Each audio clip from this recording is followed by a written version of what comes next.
Gray making one of his captive ring rattles. Hello, Leith. Hi. Now, He's using a piece of cherry.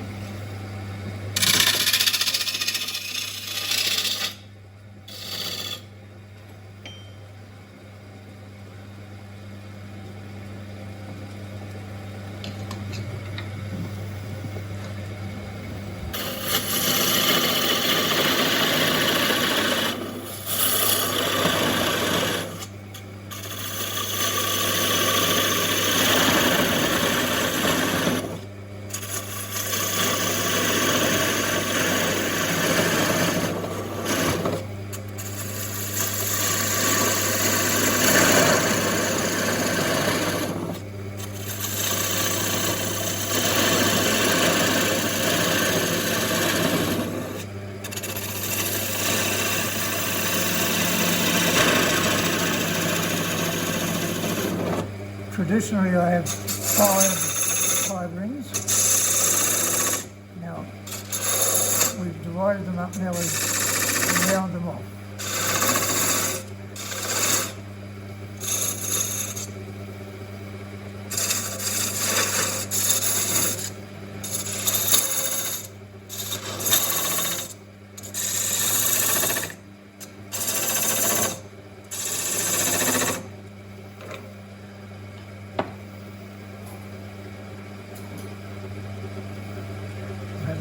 This tool will help make the shape.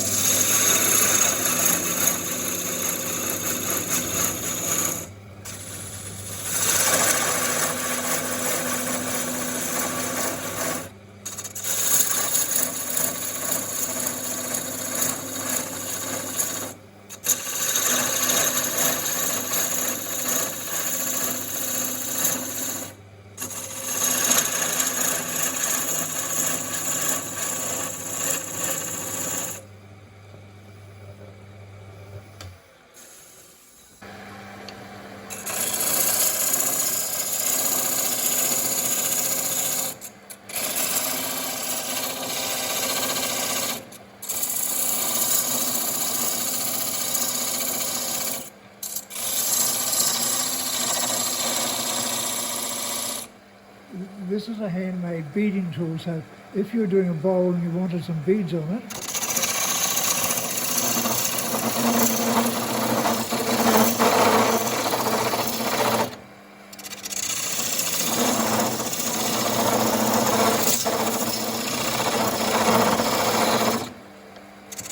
etc.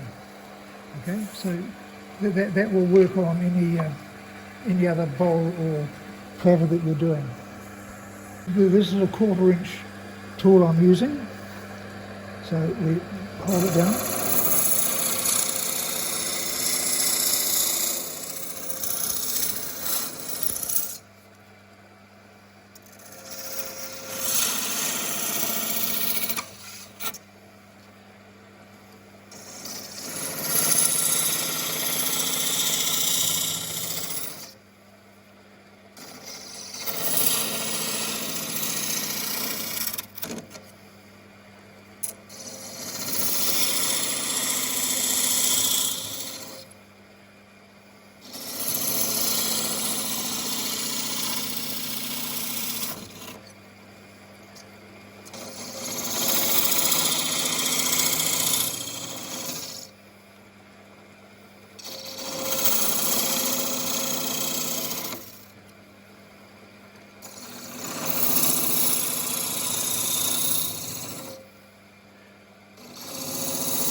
So that's the outer ring done. Now I've got to true up the centre so I can make an inner row of rings.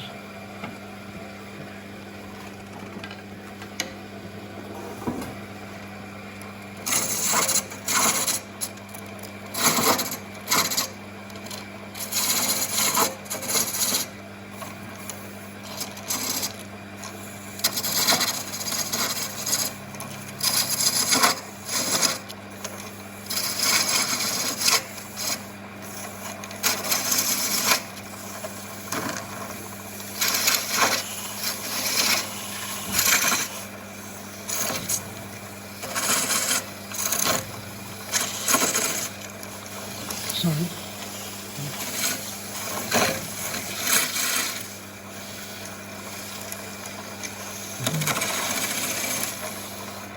I might have to return to order.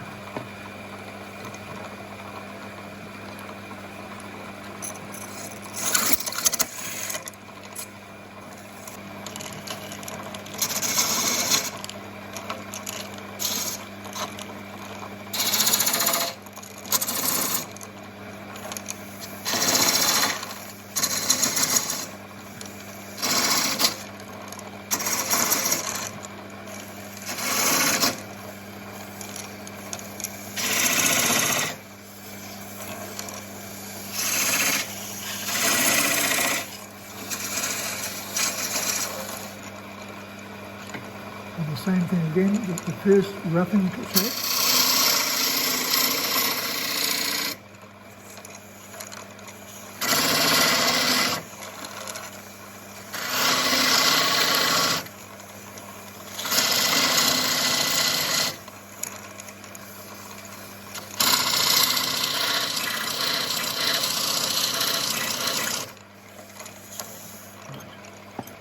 Now we'll true those up a little bit.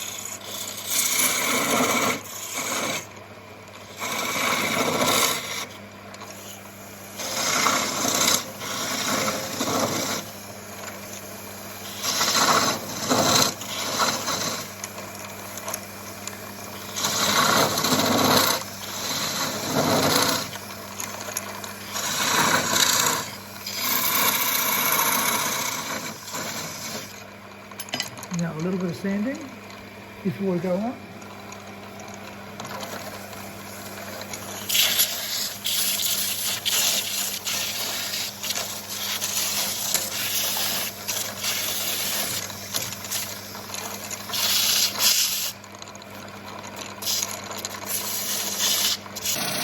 Rounding off the inner rings and a little bit more sanding.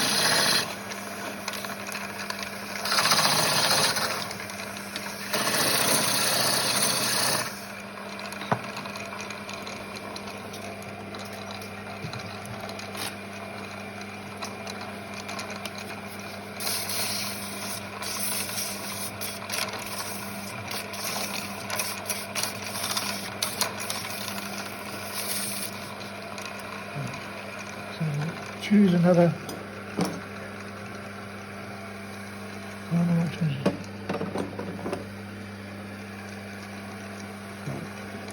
Now we're going on the inside rose ring now with a 7/32.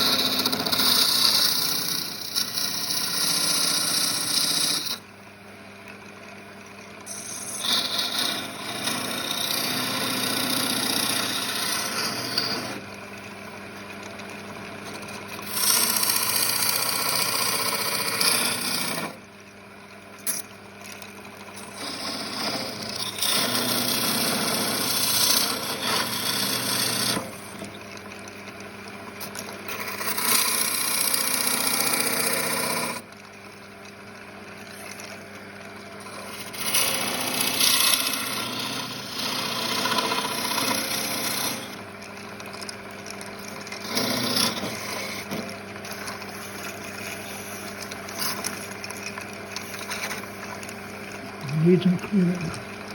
So you can go out in the light.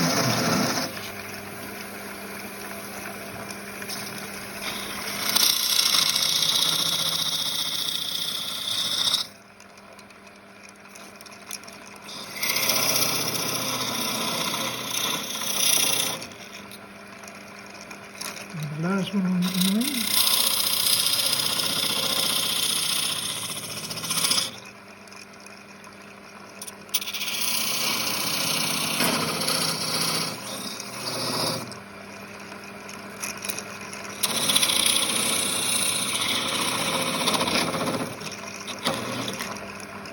That's all the rings completed, and now we've got to tidy up the centre. So first of all do it with a parting tool.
remove the centre, we'll use a skew chisel. To find a skew, this is a skew that I made from a planer blade.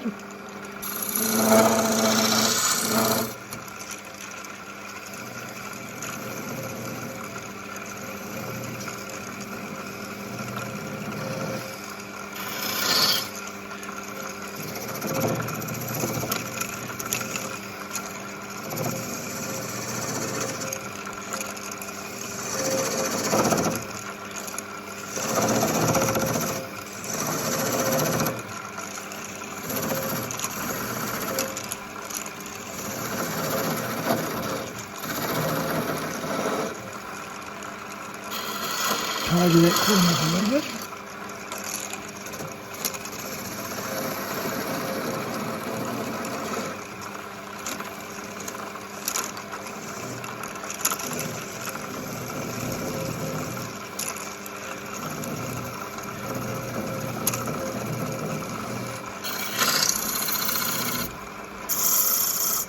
So we just require a little bit of sanding.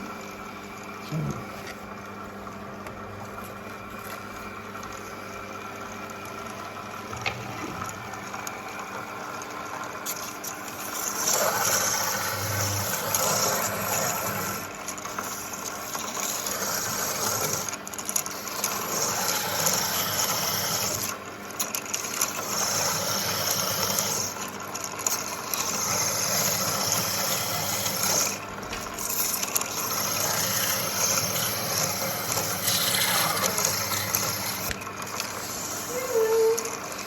these tools need sharpening quite regularly, and we use a chainsaw file. This particular one is 7/32, so we clamp them in a firm spot, and then we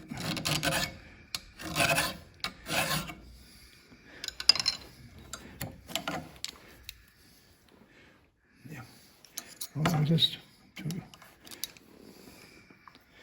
when you are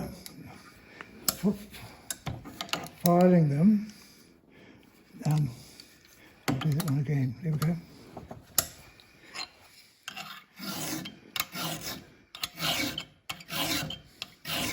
That gives you a perfect 7/32 round. But when you've done the back, it's important that you file the front so that it doesn't cut.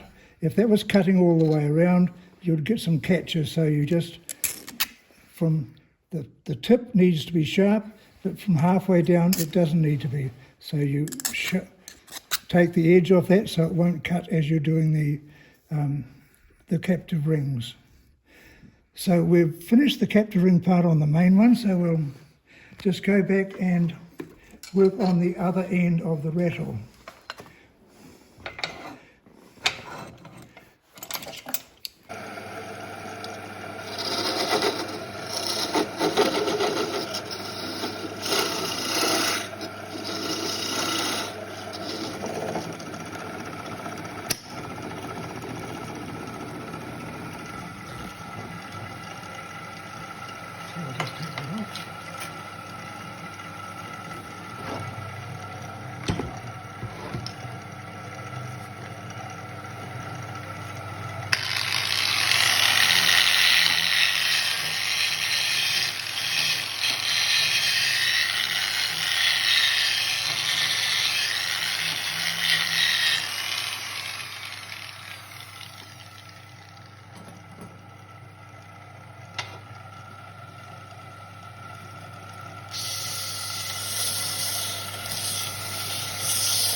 rattle, so that's all good.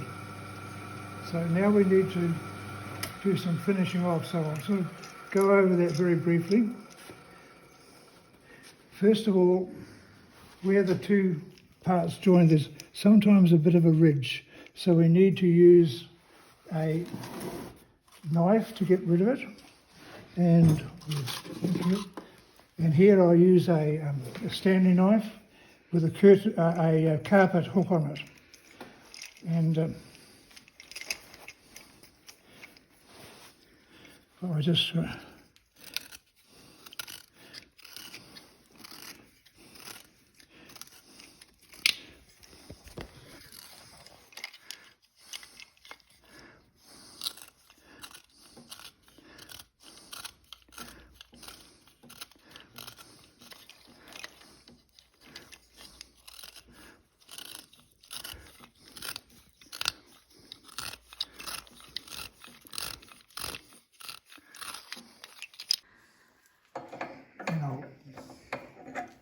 sorry.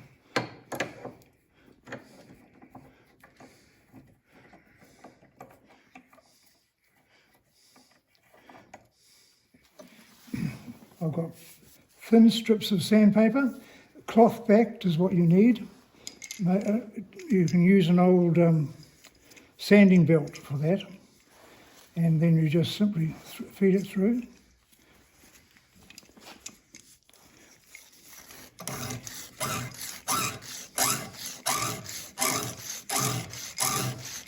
You're turning the ring over in your finger as you're going round. So that side is much tidier. This one.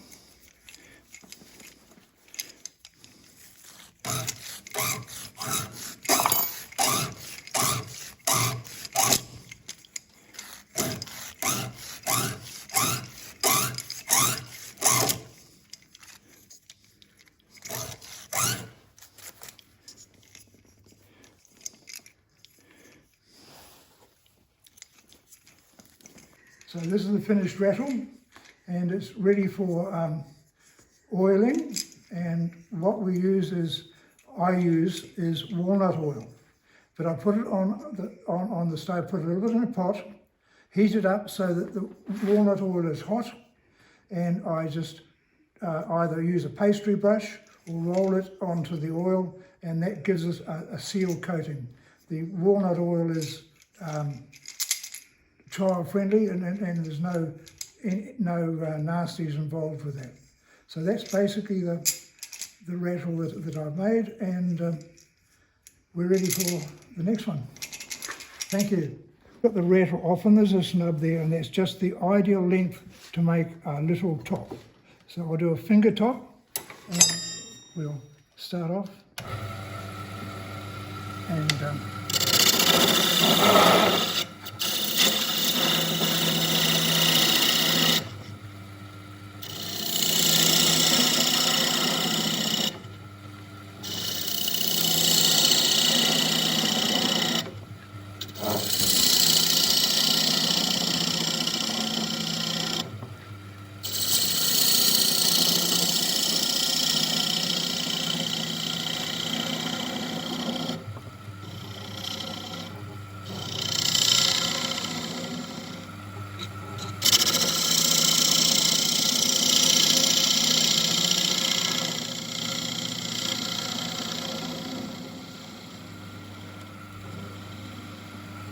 when I make my tops, I like to make the spinning point first, and then just to put a bit of decoration on it, and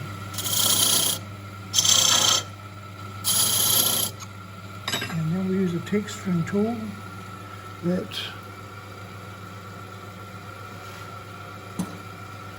is made up with a burr and a piece of black Maori rod, and that will spin around there and give us a texture on those balls.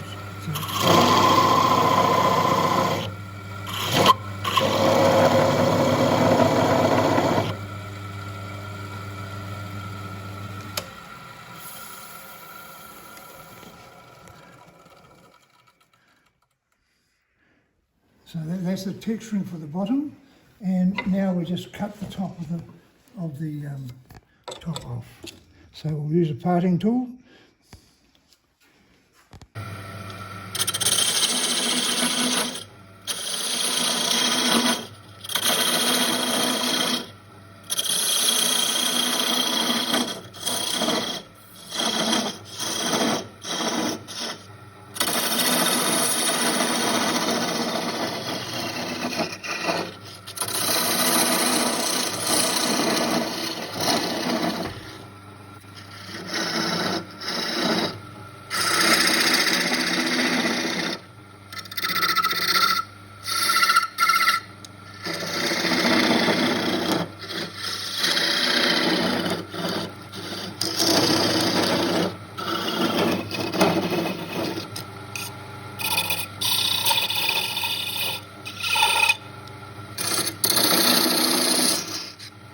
I like to undercut it a bit so there's more weight on the perimeter so it spins better, and virtually no weight in the centre. A little touch of the sandpaper.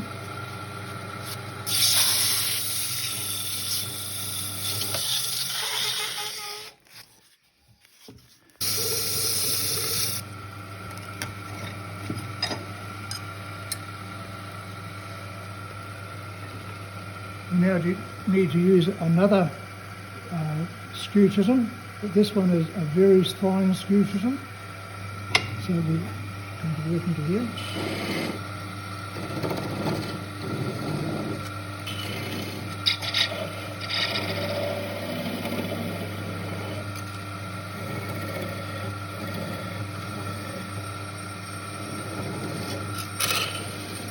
A lot of people make tops with a diameter on the twisting part that's too big for most children to use effectively, so I like to make the spinning part nice and small. So we're just about ready there. We can probably just about take that off.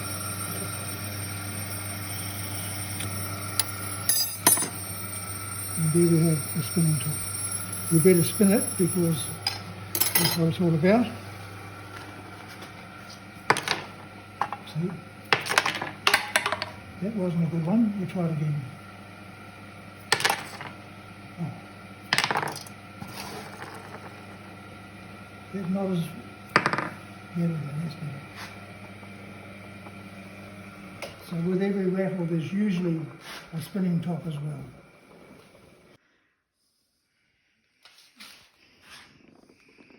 Thank you, Leith. That's wonderful. Thanks, Judy. Good to see you again. A lot of my own tools, and the base unit for it is the old planer blades. And I can slice them down and make all different sizes. And with my skew chisels, I've got all different sizes skew chisels originally made from a planer blade. But then again, you can get bigger planer blades, and I probably should show you one, but that is a planer blade. It was probably a chipper blade, but I've made that into a negative rake scraper, and it's a good solid negative rake scraper that won't bounce around because of the weight involved and because of the angle that I've got on that. So we've talked a little bit about the skew chisels, and I always like to make mine rounded, and because it slides so more nicely on the tool rest. And the second family of tools I make, if you haven't got any planer blades, sometimes you can get by with a spanner. A spanner is a lovely tool, and this is a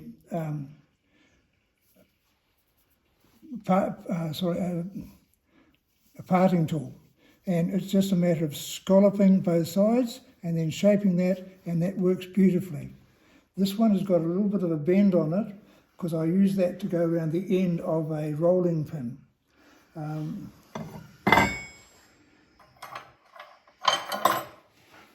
This is another tool, and I'm very, very pleased to use this again because all these are sharpened on a flat rest on the grinder.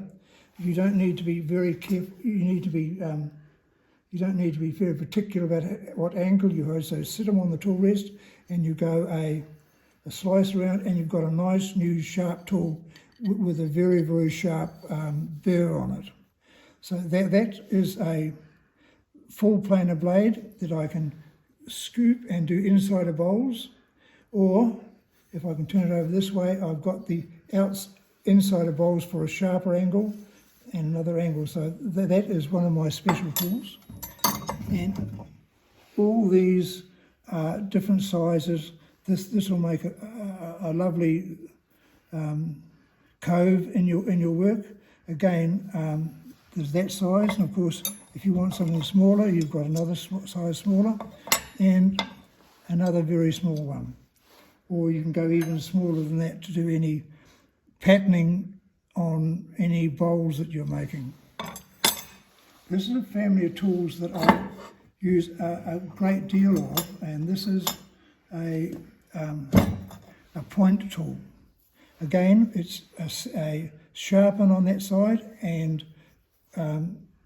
this will give shapes, points, and detail on various bowls. So these come in all various range of sizes.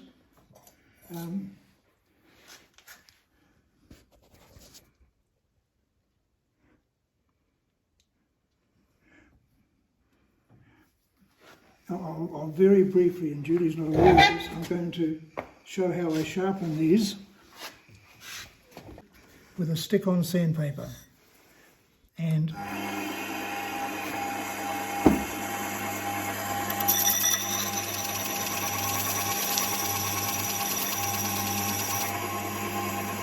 you end up with a perfectly flat finish on that, and then you can sharpen the sides,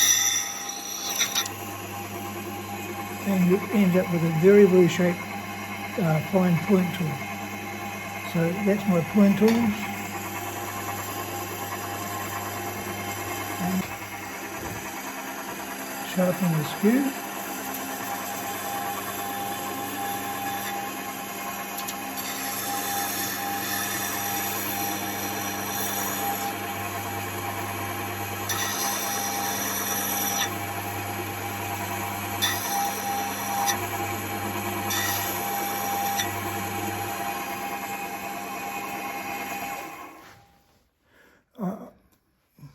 Turn it off. I'll just. Of course, if you haven't got a disc, this is just an aluminium disc I made that I stick on some Mercer stick-on discs, and that is totally brilliant for sharpening. That you can mount on your grinder.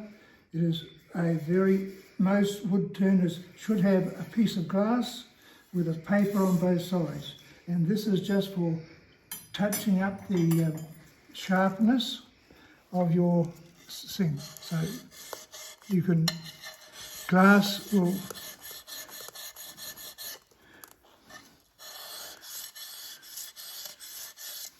and this will give you an unbelievably sharp finish. So most wood turners should have a piece of that around. All I do, I put a rim of super glue around the outside edge, put the sandpaper on, and put another piece of glass so it stays absolutely flat. And the size that I normally have are 400 on one side and 240 on the other side. But that is a wonderful sharpening tip for anyone that wants to just sharpen as you go. If you're working away, tool's getting a bit blunt, and it's just a very quick sharpen to sharpen and get yourself back working again.